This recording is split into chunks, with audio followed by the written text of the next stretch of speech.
Hello everyone, welcome back to Dr. Byrnes' TOEFL and Duolingo English Test Show. Today, we're going to work on the writing section, especially grammar mechanics related to how we connect clauses to create more complex sentences. Learning how to connect clauses is a great way to improve your sentence variety, and it can be an important score booster in your writing. One of the most common problems I see is that students use the same sentence pattern again and again. For example, I am John. I study computer science. Grammatically, these sentences are fine, but if you write like this throughout your entire essay, your writing can sound simple, repetitive, and will not score high on your essays as sentence variety is one important measure for a high score. So, how can we make our sentences more sophisticated? One important way is to connect our ideas smoothly by connecting clauses. But before we learn how to do that, let's first look at most common mistakes involving in connect clauses. For example, look at this sentence. I am a student, you are a teacher. We have two subjects and two verbs. I am, you are. But is this a correct English sentence? No. The problem is that we have two independent clauses, but we have simply placed them next to each other with a comma. This is called a comma splice. Of course, the easiest way to connect two independent clauses is to use a conjunction such as and. I am a student and you are a teacher. This is grammatically correct. But if you use and every time you want to connect two ideas, your writing can become repetitive and lack sentence variety. So we want to learn different ways to connect clauses. Before we do that, however, let's consider another common sentence problem. A complete sentence must contain at least one independent clause. If we don't have an independent clause, we may end up with a sentence fragment. For example, because I am a student. This has a subject, I, and a verb, am, but it does not express a complete thought. The word because makes this clause dependent on another clause. We could fix it by adding an independent clause. Because I am a student, I study every day. Now we have a complete sentence. So the key idea here is that some clauses are independent and some are dependent clauses. And once we understand the difference between independent and dependent clauses, we can understand how English creates different types of sentences. When we connect these clauses in different ways, we get 4 types of English sentences based on clause structure: simple sentences, compound sentences, complex sentences, compound complex sentences. In this lesson, we'll look at how English combines independent and dependent clauses to create these 4 types of sentences. This understanding will not only help you write more grammatically correct sentences, but it will also help you avoid repetitive sentence patterns and improve your sentence variety. So, let's get started. Let's start with the simple sentence. A simple sentence contains one independent clause. Remember, an independent clause has a subject and a verb and expresses a complete thought. But there is one more important point. An independent clause must be grammatically complete. This means that if the verb requires additional complements, those complements must be included. For example, if a verb requires a direct object, we cannot simply leave the object out and still call the clause complete. For example, she sings beautifully. The subject is she and the verb is sings. The verb sings does not require an object, so the clause is complete and can stand alone. Now consider a verb that requires an object. She bought a book. Here, bought is a transitive verb, so it requires a direct object. She bought is not complete in this context. We need a book to complete the meaning. So, when we identify an independent clause, don't just look for a subject and a verb. Make sure the verb has all the complements it requires. Notice that a simple sentence can actually be quite long. What matters is not the length of the sentence, but the number of independent clauses. As long as there is only one independent clause, the sentence is still a simple sentence. Next, we have the compound sentence. A compound sentence contains two or more independent clauses joined by coordinating conjunctions. In English, there are 7 coordinating conjunctions: and, but, or, so, for, yet, nor. A semicolon can also connect two closely related independent clauses and is especially common in academic writing. Students often overlook this and make a mistake like this: I was a student, however, I am no longer a student. Is this correct? No. However is not a conjunction. It is an adverb, more specifically a conjunctive adverb, so it cannot connect two independent clauses with a comma alone. This creates a comma splice. The correct version is I was a student, semicolon, however, I am no longer a student. So remember, when however connects two independent clauses, use a semicolon before however, not a comma. Now, there is another important grammar point to remember when connecting ideas with coordinating conjunctions. You must use parallelism. Parallelism means keeping a grammatically equivalent structure. For example, if one side of a coordinating conjunction uses a gerund, the other side must also use a gerund. If one side uses an infinitive, the other side must also use an infinitive. The following sentences are correct because they obey parallelism. The program aims to reduce costs and to improve efficiency. The program aims to reduce costs and improve efficiency. Here, reduce costs and improve efficiency are parallel verb phrases. You can safely omit the second to in the second sentence. However, the following sentence is wrong because one side uses an infinitive while the other is in the gerund form. The program aims to reduce costs and improving efficiency. Incorrect. In the TOEFL reading section and Duolingo English test fill-in-the-blank questions, parallelism serves as an important clue whenever you see the 7 coordinating conjunctions. Parallelism is absolutely necessary, especially when correlative conjunctions are used. Correlative conjunctions originate from coordinating conjunctions and come in pairs to connect grammatically equivalent elements. Either or, neither nor, both and, not only but also. For example, either the university will expand the program or it will reduce the number of available courses. Either or presents two alternatives, and the two clauses have parallel structures. The university will expand the program, it will reduce the number of available courses. We can also use neither nor. Neither did the university expand the program, nor did it increase the budget. Notice the inversion after neither and nor. Did the university expand? Did it increase? We can also use both and. The new policy will both reduce administrative costs and improve student services. Here, reduce administrative costs and improve student services are parallel verb phrases. And finally, the new policy will not only reduce administrative costs, but it will also improve student services.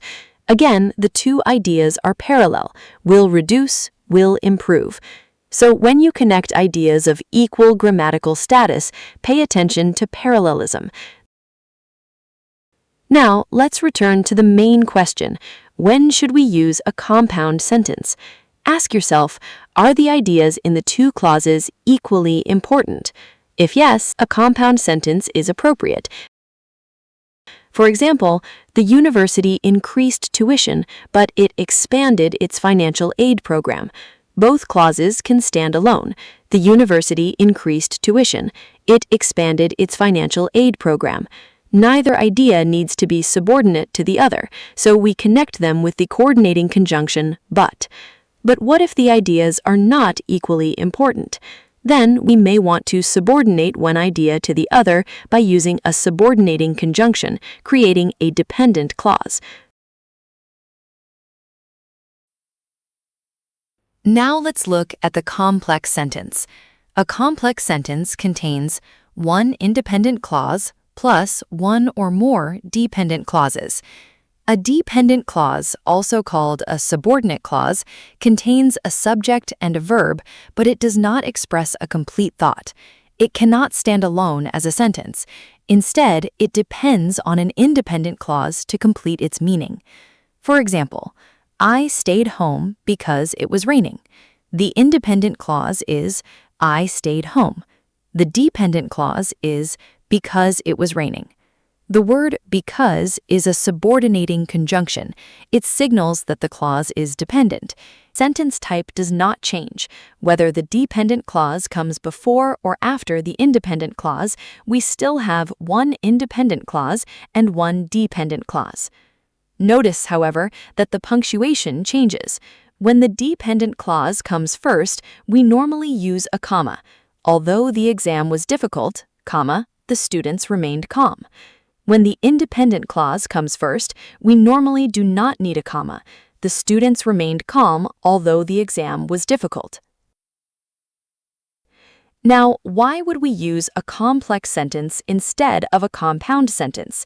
Remember, we use a compound sentence when two ideas are roughly equal in importance, and we want to connect two independent clauses. With a complex sentence, however, we can subordinate one idea to another. This allows us to show that one idea is the main point while the other provides supporting information, such as a reason, condition, contrast, time, purpose, or background information. For example, the students remained calm although the exam was difficult. The main point is the students remained calm. The information about the difficult exam provides background and contrast. This is one of the major advantages of subordination. Instead of simply placing two ideas side by side, we can show the logical relationship and relative importance between them. English provides many different ways to create dependent clauses. These clauses serve different functions in a sentence. Based on their grammatical role, dependent clauses can function as nouns, adjectives, or adverbs. In light of these three roles, there are three types of introductory words, categorized by the function the dependent clause serves in the sentence. First, interrogative pronouns, adjectives, and adverbs introduce noun clauses. Examples of interrogative pronouns include what, who, and which. The words what and which can also function as interrogative adjectives. Interrogative adverbs include words like when and how. Second, relative pronouns and adverbs introduce adjective clauses. Relative pronouns include who, which, and that, while relative adverbs include when, where, and how. As you can see, several words, such as who and which, can function as both interrogative and relative pronouns. You can determine which role these words serve only by looking at their context in a sentence. Third, subordinating conjunctions, such as because, although, if, when, and while, introduce adverb clauses. Now we look at how these three types of clauses form complex sentences. First, a dependent clause can function like a noun. When a dependent clause performs the job of a noun, we call it a noun clause. Remember, nouns can function as subjects, objects, or complements. A noun clause can perform many of the same functions. Noun clauses with interrogative pronouns. Let's look at our first example. I know what she wants. The clause what she wants is a dependent clause.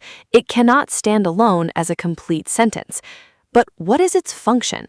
We can ask, what do I know? The answer is what she wants. So the entire clause functions as the object of know. Now look at this sentence. What she wants is unclear.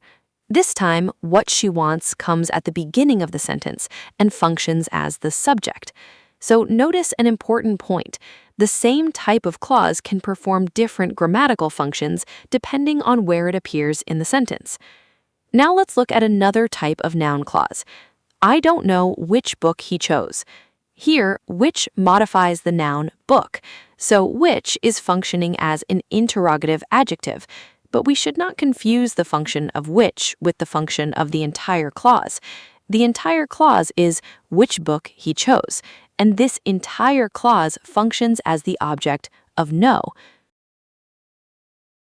Noun clauses with interrogative adverbs.